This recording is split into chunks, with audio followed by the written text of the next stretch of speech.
सरकार इस गणना को शीघ्रातिशीघ्र पूरा कराना चाहती है। उच्च न्यायालय का आदेश है इसको स्थगित रखने का। हर हाल में इस गणना के कार्य को पूरा कराना चाहते हैं कि उच्चतम न्यायालय से हमें जाति आधारित गणना का कार्य पूरा कराने की अनुमति मिल जाएगी। कि विधानसभा या विधानमंडल को अधिकार भी नहीं है, और दूसरी तरफ ये प्रश्न भी है कि आपने कानून क्यों नहीं बनाया। उच्चतम न्यायालय जरूर इस मामले को देखेगा और हमें ये कार्य पूरा करने की अनुमति देगा। अभी तक जो जाति आधारित गणना के लिए जो भी आंकड़े एकत्रित किए गए हैं वो तो वैसे भी सुरक्षित ही है, और सरकार इस गणना को शीघ्रातिशीघ्र पूरा कराना चाहती थी भी और चाहती है भी। लेकिन उच्च न्यायालय का आदेश है इसको स्थगित रखने का, तो अभी स्थगित किया गया है। लेकिन आप देख रहे हैं कि बिहार सरकार और हमारे मुख्यमंत्री हर हाल में इस गणना के कार्य को पूरा कराना चाहते हैं। इसके लिए जो भी इसके कानूनी उपाय हो सकते हैं वो सब सरकार की तरफ से किए जा रहे हैं। पहले तो उसी कोर्ट से कहा गया कि आप फाइनल जजमेंट दे दीजिए, उन्होंने नहीं माना।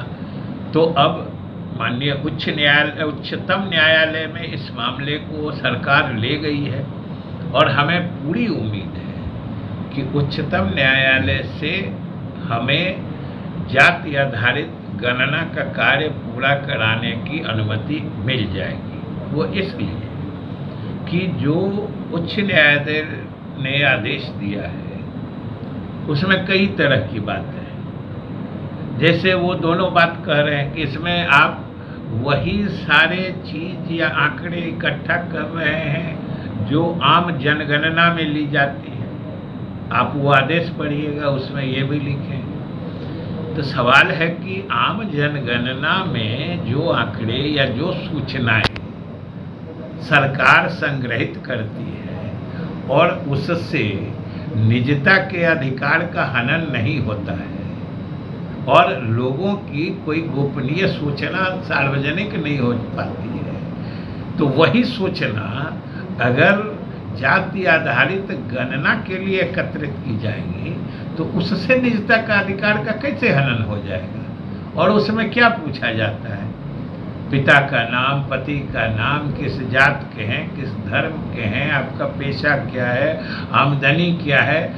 इसमें कौन सी ऐसी एकदम से गोपनीय सूचना है? ये तो आम सूचनाएं हैं, और उच्च न्यायालय ने स्वयं कहा है कि ये सभी सूचनाएं वैसी ही हैं जैसी जनगणना में ली जाती हैं।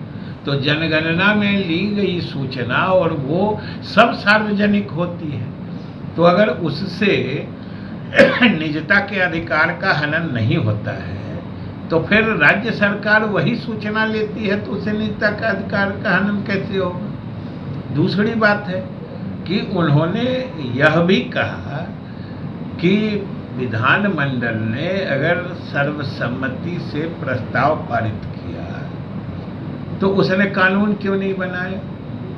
दूसरी तरफ उसी आदेश में यह भी कहा गया है कि राज्यों के विधानमंडल के अधिकार क्षेत्र से बाहर है ऐसा कानून बनाना। अब इस पर तो उच्चतम न्यायालय देखेगा कि एक साथ दोनों बातें कैसे हो सकती है कि विधानसभा या विधानमंडल को अधिकार भी नहीं है, और दूसरी तरफ ये प्रश्न भी है कि आपने कानून क्यों नहीं बनाया। और सबसे बड़ी बात है कि जाति आधारित गणना का आज प्रसंग है, इसकी आवश्यकता है।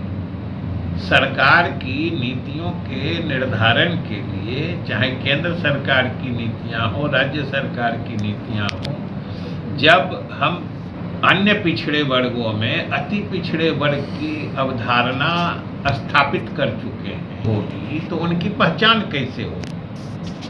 अगर आप आर्थिक रूप से कमजोर वर्गों के लिए, जो हर वर्ग के हो सकते हैं, आरक्षण का प्रावधान कर रहे हैं, जो केंद्र सरकार भी कर रही है, तो अगर जाति आधारित और आर्थिक गणना किसी भी समाज या व्यक्ति के आर्थिक स्थिति का भी आकलन इस गणना में कराया जा रहा था, तो ये सब तो आवश्यक जानकारियां थी। ये लोगों के हित में नीतियों के निर्धारण के लिए आवश्यकता थी। फिर ये समझ से परे है कि इस तरह के जनहित के लिए जो काम किया जा रहा था उसको क्यों रोका गया है, ये समझ से बाहर की चीज है।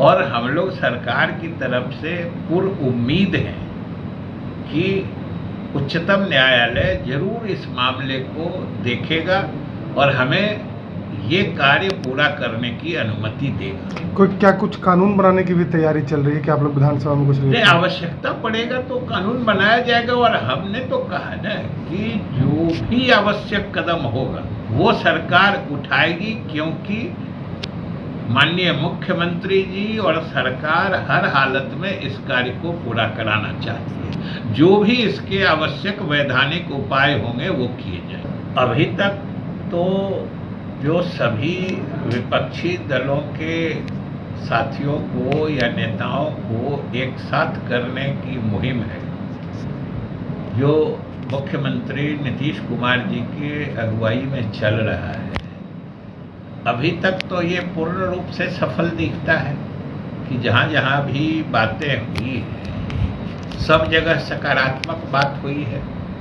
और सभी दलों को जो भाजपा से अलग है उनको एक मंच पर लाने की जो ये प्रक्रिया चल रही है उसको सभी नेताओं ने, सभी क्षेत्रीय दलों ने सही और उपयुक्त माना है।